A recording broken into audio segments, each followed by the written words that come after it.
Ešte predtým než začneme, chcem vám oznámiť, že ak si s nami chcete zahrať roleplay, v popise videa nájdete odkaz na náš Discord server Nexus RP. Respondujem na ten clothing. Na cestu, jak jedeš od farm shopu? Ne, vozidlo se otočilo a jede po pravé straně mým oso. Ok, já se připojím. Alfa 2. Dobrý. Vozidlo pokračuje. Bloknu. Za chvíli budeme mít Alfa 2 do prčic. Tak já jsem ho nepiknul. Ne. Připojuju se, bacha, nejď dopředu, dík. Jedeme teď, odbočujeme doprava, míme, aha, jsem to nevytočil. Jede kolem do nemocnice, těžká 10. Alfa 2 vozidlo je dále, u nemocnice jede směr Ada. Vozidlo zatáčí směr Tool Shop. Respondujem, Vozidlo zpomaluje. Po pravé straně v tuhle chvíli míjí. Jedeme kolem kruháče. A jedeme možná... Mám tu typka, která nejedpí. Carter, řeš to s Erikem. Ten je admin. No dobré. Nepoužívám PDApku, iba si to overujem, hej?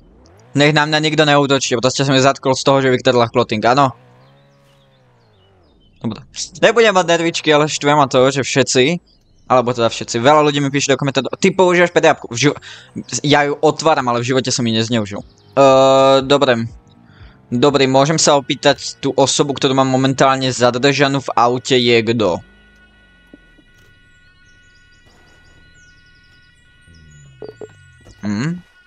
Tak to som sa veľa toho dozvedel. Počkej. To je moja kámoška. Chce, aby som jej prečítal práva, lebo písať sa mi to nechce. No najlepšie by bolo, kebyže ide tiež do voiceu. No ona jako nemůže, ona není jako na Nexus serveru. Tak je daj invite. Na Discord. Ona to počuje? Jo, ona je tady vedle mě. Jo, okej. Dobre, takže v momentálnej chvíli vám prečítam práva. Máte právo nevypovedať, všetko čo poviete môže byť na súde použité proti vám, aj bude použité proti vám. Máte právo na advokáta a jeden monitorovací hovor. Ak si právnika alebo advokáta nemôžete dovoliť, pridelí vám ho štát. Rozumiete svojim právam? Jo. Takže dôvod, z jakého som ja vás zadržal, bolo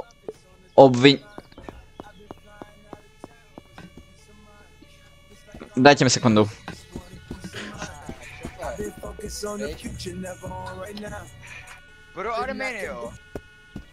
Dobre, tak zadržal som vás z dôvodu podozrenia na vykradnutie clothing store, keďže ste tam boli ako jediná.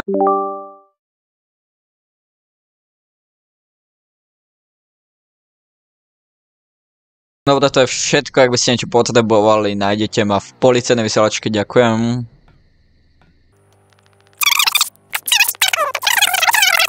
Já se nudím. A tak běž do gaming vysílačky a ne do PD vysílačky. Řekl si, jako k čemu mi tady šavisko, který jenom poslouchá písničky, kámo. Nevím. Bude si prostě před PlayStation a poslouchá tady kámo písničky, jako. A dobí PDčko. Doma, kámo. Nebo tady jezdí dokola, vole, okolo PlayStation a furt tady poští, vole. Come on, ale už. Úplně hovnu je tady. GG, jak teď někdo lívne, já mu pošlu 8K. Jako PDčko? Proč je v té vysílačce najednou tolik lidí? Hej, já lívnu PDčko, jestli někdo chce, to je pořád. Jo, počkej, prosím, minut 44 sekund, prosím, počkej, minut 44 sekund. sekund. Do prdele, vypadnite každý, kdo není PDčko, mňa to nebaví vás tu očúvať, furt, ja som sem došiel erpiť policajta, nie vás počúvať, jak sa tu hádate do piče. Tak se připojíte, až budete PDčka, jo? Ale do té doby pryč. Ďakujem. Rozumím. Já tady nemluvím, já Nejvyšší tady role naše ve pídíčko. mluvila, takže se na to vykašlete. Já jedu s tebou. Momentálně prenasledujem bielý Mercedes 1068, pokračuje 1020 je od Farm Shopu smer Clothing, pan nabúral, zaerpil to. Stojím. Potreboval by som backup pri Clothing. Dobre, mám otázku, zvládneš to, alebo to chceš aj ako prevoz do nemocnice?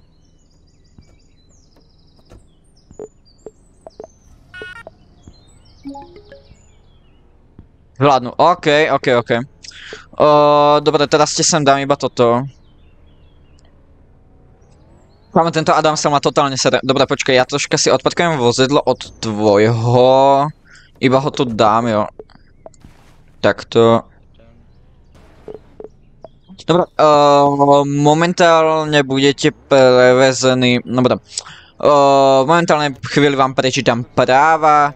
Máte právo nevypovedať všetko, čo poviete, môže byť na súde použité proti vám. Máte právo na advokáta a jeden monitorovací hovor. Ak si právnika nemôžete dovoliť, prideli vám ho štát. Rozumiete svojim právam, alebo vám ich zopakujem? OK. V momentálnej chvíli vás prevezem na policajnú stanicu, kde vás vypočujem, následne urobíme ďalšie kroky z možnosti, buď vás pustím, alebo vás v podstate, jak to povedať, dám kolegom na CPZ-ku, že sa chápeme.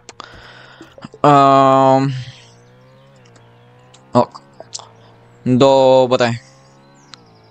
Tak, zatiaľ ideme na PDčko, potom vám dám výsluch a uvidíme, čo ďalej.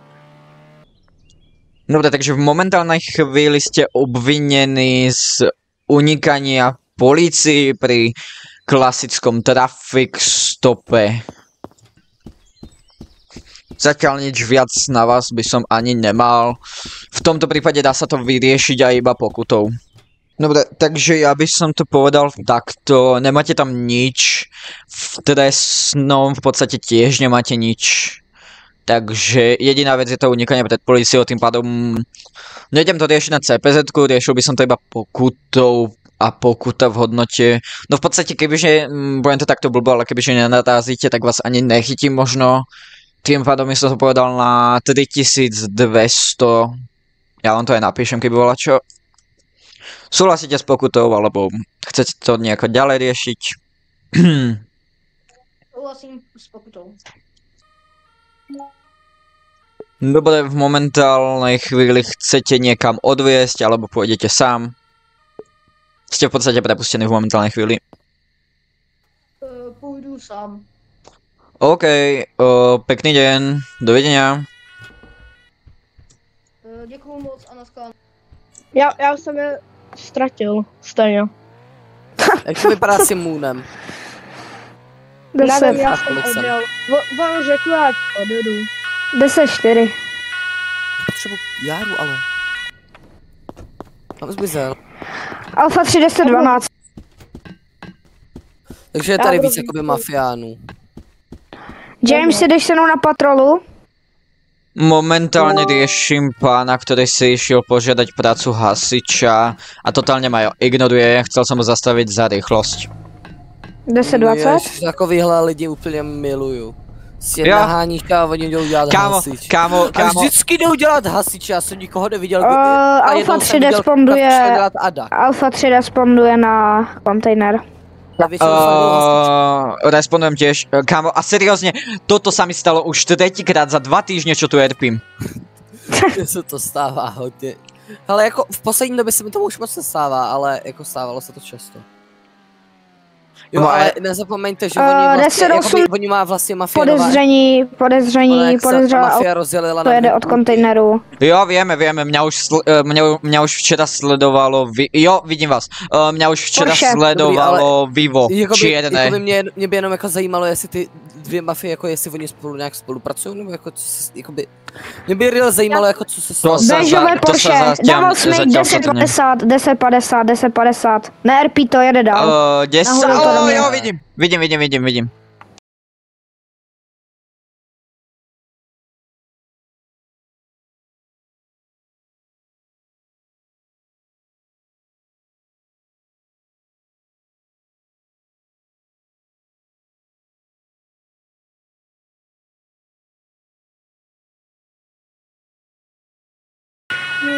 1080.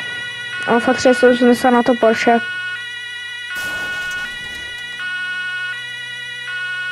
Se vybourám. A 1050. A dobrý. Yes, roadblock. Hezky. To necháme na potom. Ruce. Tak pojď ve, no Counter. No, Adamek, no. Proč to tejzujete? Kam proč to tejzujete, když vole to, netejzujte ho zbytečně. A pokud máte vojště, tak vždycky před tejzem říkejte tejz, jo? Tak máme ešte, dobre, hoši, ja s ním idem do vojsu, je čaute zatiaľ. Jo. Dobre, chcem sa opýtať, počujete ma, dúfam? Jo, počuju. Slyším tě. Môžete hovoriť po česky, ja vám rozumiem, dúfam, že vy mi budete rozumieť, ak nie, tak povedzte, ja vám to zopakujem a po česky. Dobre, v momentálnej chvíli vám... Jaktože... Jo. V momentálnej chvíli vám prečítam práva. Máte právo nevypovedať všetko, čo poviete, môže byť na súde použité proti vám, aj bude použité proti vám. Máte právo na advokáta a jeden monitorovací hovor. Ak si právnika lomeno advokáta nemôžete dovoliť, pridelí vám ho štát. Rozumiete svojim právam? Dobre, rozumím. Chcem sa opýtať ešte, chcete niečo povedať na svoju obhajobu? Asi ne. Takže máme tam trestný čin z vykradnutia kontajnera, ďalší trestný čin z dôvodu, že ste sa nachádzali na súkromnom pozemku, čiže to je ďalšie niečo. Potom ste nám unikali, čo by sa dalo vyriešiť pokutou, ale keďže tam máte tie ďalšie veci, tak to nejde. A potom... Čo tam ešte bolo? Non-RP driving, ktorý zatiaľ nebudem riešiť, iba vás upozorním, lebo vyzeráte, že neviete o tom.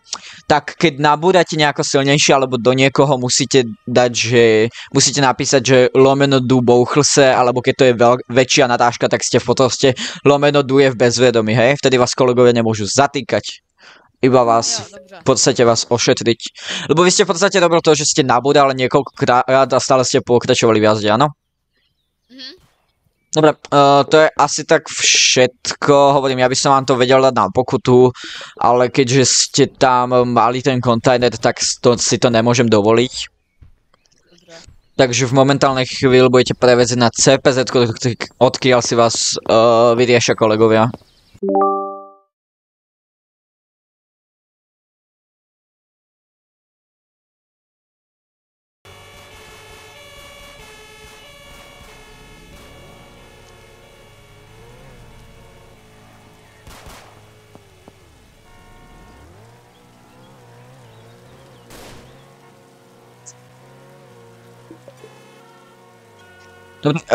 Pardon, že to urobím takto rýchlo, ale mám tu ešte kolegov, ktorí momentálne potrebujú pomoc s naháňaním. Tým pádom vás vyrieším rýchlo, pekný zvyšok pobytu, dovidenia.